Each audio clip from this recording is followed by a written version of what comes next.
Pamje të tilla të shes syri çdo ditë. Rrugëve kryesore, trotuareve, hapësirave të gjelbruara, obore të shkollave, lumenj, male e thuajse në çdo vend të Kosovës, të banuar apo të pabanuar. Kosova mbetet ende strehe disa prej problemeve më të mëdha të mjedisit në Ballkan.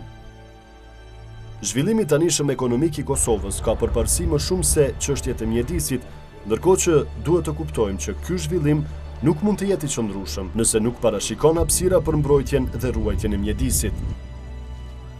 Megjithse qeveria e Kosovës ka përmbushur shumë nga detyrat e saj ligjore mbi çështjet mjedisore, problemi qëndron te zbatimi dhe implementimi i këtyre ligjeve.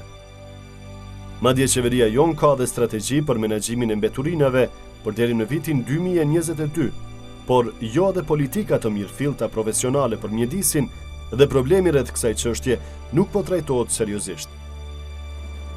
Por është dikush tjetër që mbeturinat dhe ndotja vendit tonë të bukur po i pengon.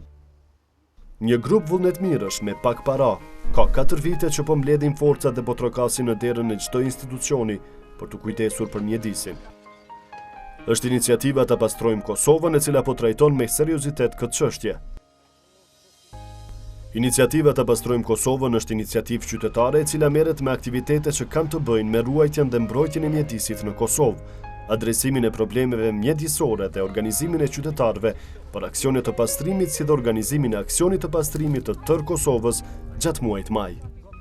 Ne me fushatën tonë po mundohemi me gjitha kapacitetet dhe mundësitë që i kemi që t'japim alternativa se si të zgjidhet ky problem dhe një ndër to, mesin e shumë aktiviteteve, janë edhe këto aksione simbolike.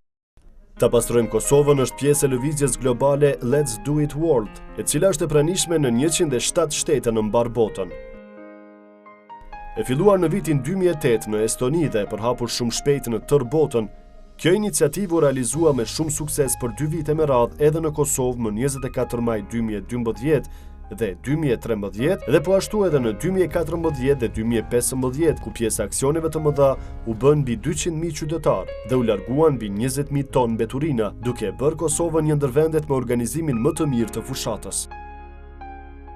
Ta pastrojmë Kosovën tani më është shtrirë në të gjitha komunat e Kosovës, në secilën komunë funksionojnë grupe të vullnetarëve të cilët aktivisht merren me adresimin e problemeve mjedisore, si dhe organizimin e aksioneve të pastrimit të deponive ilegale me mbeturina.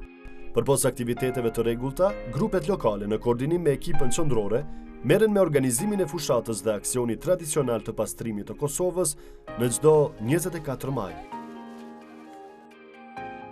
Përpos fushatës së madhe sensibilizuese dhe konkretizimit me organizimin e aksioneve të mëdha të pastrimit në tërë Kosovën, kjo iniciativë ka organizuar edhe shumë aktivitete tjera, siç janë aksione të rregullta për pastrimin e deponive ilegale të mbeturinave nëpër komuna të ndryshme, rregullimin e parqeve nëpër disa komuna, mbjelljen e fidanëve, lyerjen e urave si dhe vlen të përmendet shpërndarja 960 shportave dhe 350 kontinjerëve të mbeturinave.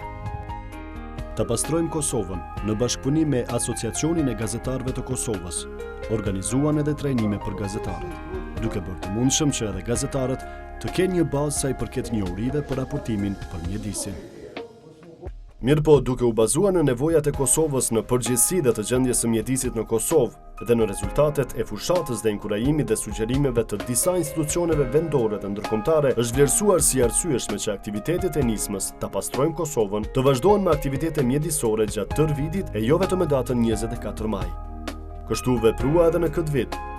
Iniciativa Ta pastrojmë Kosovën nisi aksionet e saj qysh më 16 prill e vazhdoi deri më 22 maj. Ditë kjo ku arrit të aktivizohen rreth 50.000 vullnetarë dhe shumë qytetarë të tjerë.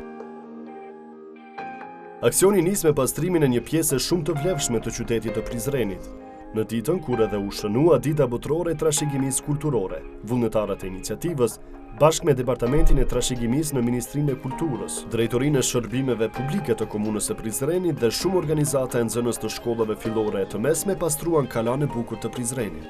Këtë iniciativë dhe vullnetarët e saj, mbeturinat I quan edhe në fshatin Prot të komunës së Shtërpces, aty ku natyra e fali të bukur, por dora të keqit e krijoi një deponi të madhe ilegale të mbeturinave. Vullnetarët e iniciativës bashkë me qytetarët e këtij vendi e shndruan këtë deponi në një vend ku tash e pas banorët por edhe fëmijët e këtij fshati mund të dalin lirshëm dhe të zhvillojnë aktivitete. Kjo deponi u zbulua përmes raportimit në aplikacionin Trash Out, aplikacion ky që u lansua më 22 prill, nga ku qytetarët përmes këtij aplikacioni u jepet mundësia të fotografojnë dhe të raportojnë për mbeturina.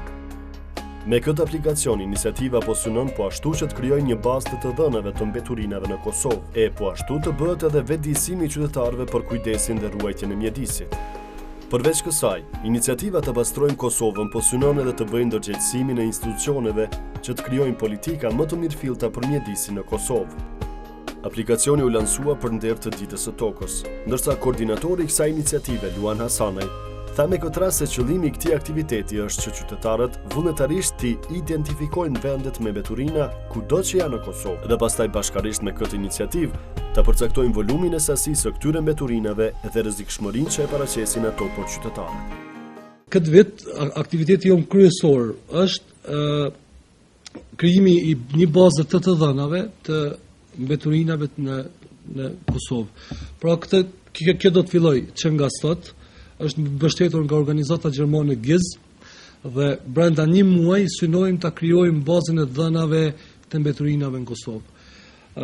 Lëvizja Let's Do It World e ka ofruar një aplikacion i cili është shumë i thjeshtë të përdoret dhe do t'ua prezantojmë pas pak.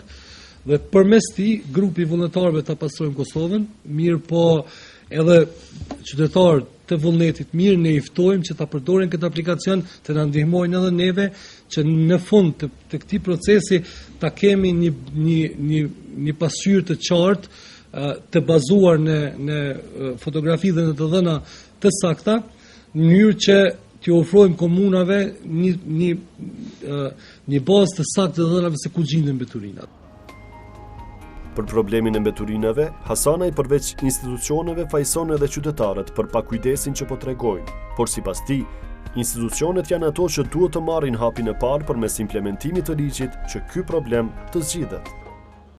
Në mesin e shumë aktiviteteve, takimeve, qoftë me institucione, qoftë me qytetarë, kemi arritur në një përfundim se institucionet ankohen që qytetarët janë të papërgjegjshëm, e në anën tjetër edhe qytetarët ankohen që institucionet nuk po i kryejnë detyrat e tyre ashtu si duhet. E që ne mendojmë që është një problem i paqëndrueshëm, megjithatë pjesë të fajit kanë edhe vetë qytetarët, mirë po janë institucionet ato që duhet të ndërmarrin hapin e parë dhe kryesor që ky problem të zgjidhet. Pra, në radhë parë, duke filluar me implementimin e ligjeve rregulloreve për mbrojtjen e mjedisit, mirë po në anën tjetër edhe në krijimin e infrastrukturës së nevojshme për mjedisin. Që do të thotë të fillojnë me riciklimin e mbeturinave në Kosovë.